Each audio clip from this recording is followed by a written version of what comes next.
Is the housing market going to crash? That's the subject that everybody is talking about, and I feel like I've watched every single video out there on this topic. So in this video, I want to go really in depth at the history of past recession, past inflation hikes, and what the experts like Dave Ramsey, Patrick Bet-David, Stephan, Fannie Mae, and many others are talking about this subject of, is the housing market going to crash? Stick with me, a lot of information coming your way.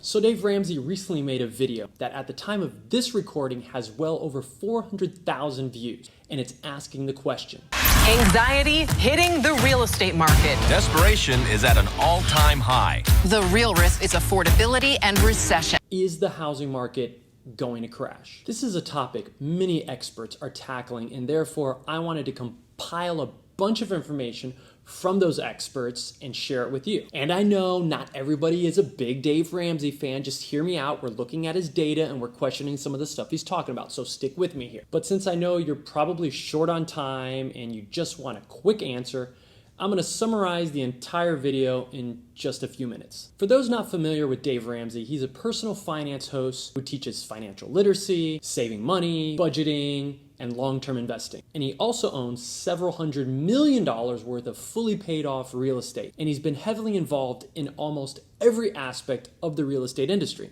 As referenced in Dave Ramsey's video, here's what you need to know so far. In 2017, home prices increased by 7.1%. In 2018, home prices increased by 5.5%. And in 2019, we saw yet another increase of 6.2%. But in 2022, home prices skyrocketed by 29% before going up an additional 18% in 2021. And so far, this year in 2022, median prices are already up $5,000 higher than when we were in just January. In fact, he notes that experts believe that the housing market is likely to continue going higher and higher, with analysts like Zillow expecting another 5.5% increase. Redfin says another 3% is possible.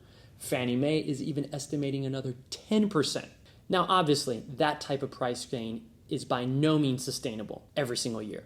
But as Dave Ramsey points out, historically, real estate does tend to go up in price by an average of 3.8% a year, meaning over the long term, it typically matches the rate of inflation plus 1 or 2%.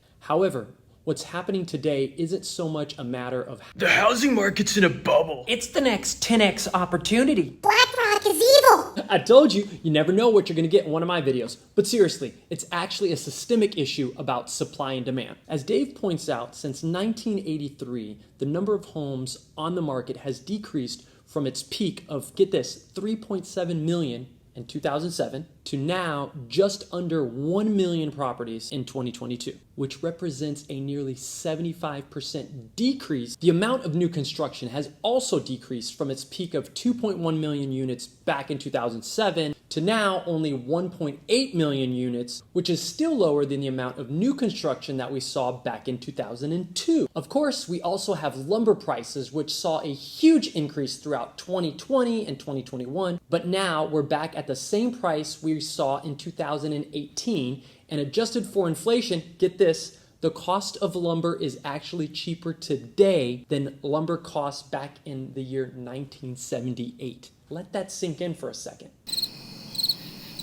Although it doesn't stop there, because we also have foreclosures. As you could see, back in 2006, bank-owned properties became the norm when buyers were unable to afford balloon payments and adjustable rate mortgages, leading to some of the highest foreclosure rates of all time. But today, foreclosure activity is almost non-existent. Of course, there's a concern that a flood of foreclosures is going to come and hit the market once the banks resume their normal operation. But the fact is, with home prices having risen so incredibly fast, homeowner equity is at an all-time high. And as of the last month, less than 2% of all mortgaged properties were underwater, allowing anyone who can no longer afford their payments just to list their property for sale and get out of it with a small profit. So I know what you're saying. Josh, where is all of this excess demand coming from? Good question. Well, Like some people do, they blame millennials. Well, seriously. As Dave points out, in 2008, there were 55 million Gen Xers in their mid-30s, the prime age for home buying.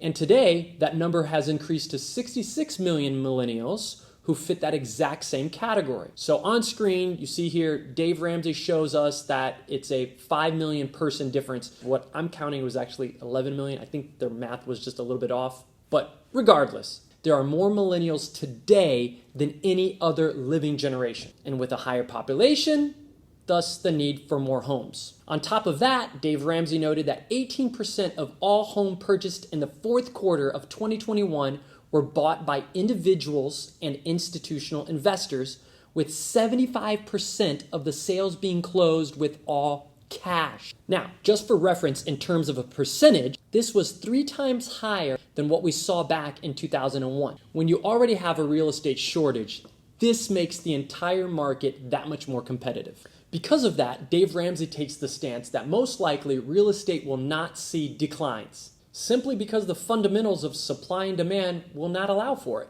Oh sure, he acknowledges that we're seeing more and more sellers reducing their asking price, we're seeing more homes come on the market, and properties are taking longer to sell. But once you zoom out, you'll begin to see that it's only a blimp on the radar in terms of how far we need to go to match the levels we saw a decade ago. I also find it very interesting that when you look at housing values going all the way back to February of 1953, the only time prices have ever had a meaningful drop was throughout the 2008 mortgage crisis, which was sparked by the issuance of no money down adjustable rate loans. That was it.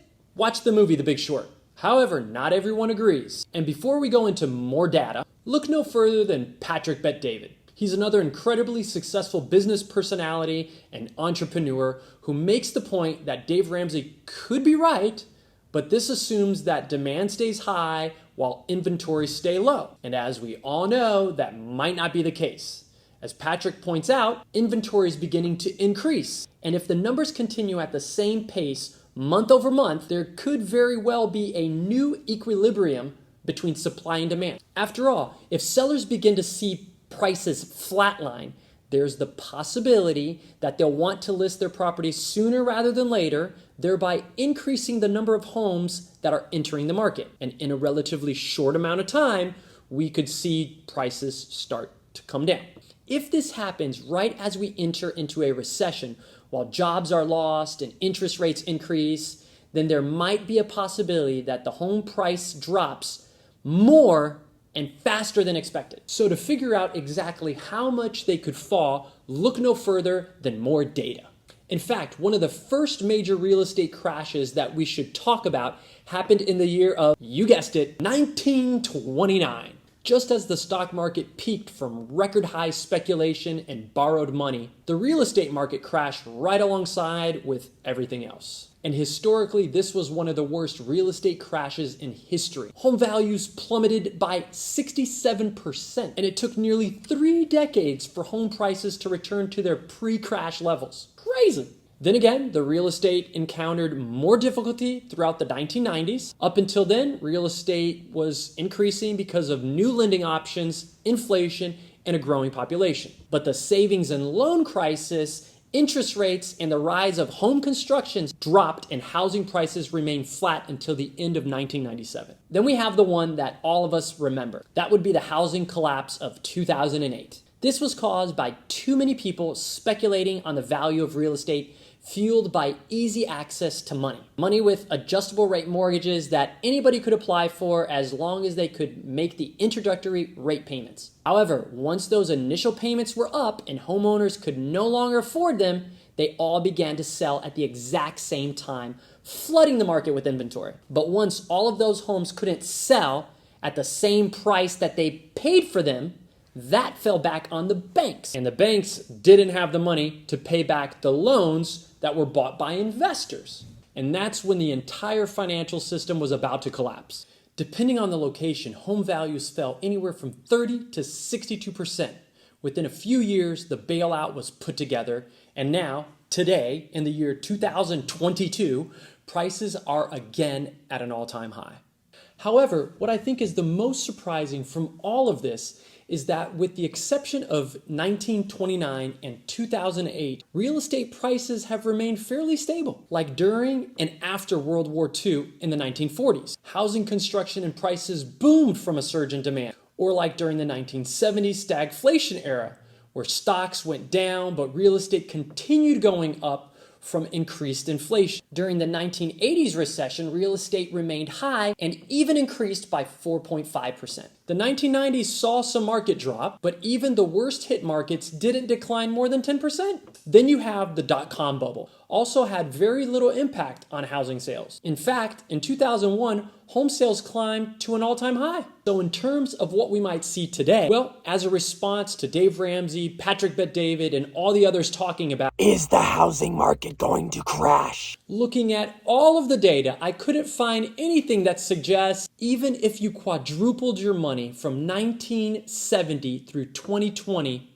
you would actually have been losing net purchasing power when adjusted for inflation. I know, hear me out, hang on, it's a little bit confusing, but pay attention. So when you take this into consideration with home values, you begin to see that we've only ever seen one decline in the last 50 years, and that being in 2010. If anything, home values have actually been shown to increase during recessions, as seen all the way back to the 1950s. So obviously one caveat is the interest rates usually decline during a recession, which is good for real estate values, and the complete opposite of what we're seeing today. But home values also tend to mirror that of inflation. It's just like home values continued to increase throughout the 1980s during some of the highest interest rates and inflation we've ever seen. That could continue to happen again today. Of course, mortgage giants Fannie Mae believes that home prices will eventually return back to their historical norms by the end of 2023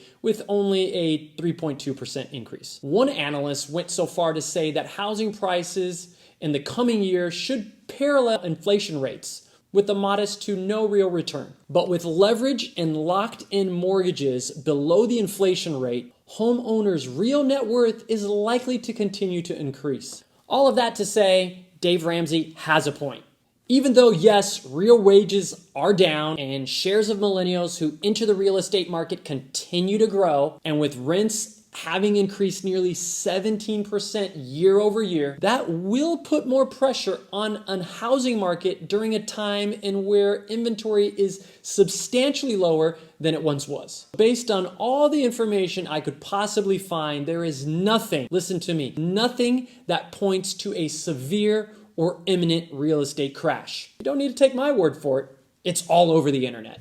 Just dig into the videos that are catching the headlines. The data is showing that so many people used real estate as a way to leverage their money with low fixed rate mortgages. And that continues to be the case. Even right now, real rates are still negative once you account for inflation. A 5.5% mortgage makes you more money than what you spend due to inflation, which of course, this keeps pushing prices higher. I'm seeing it with my clients. However, the important distinction here is that real estate is very much location-based, and other factors like local market conditions, demand, inventory, tax deductions, population changes, new construction, and the overall health of the economy play just as big of a role. So even though some markets might do incredibly well, others could go down in value.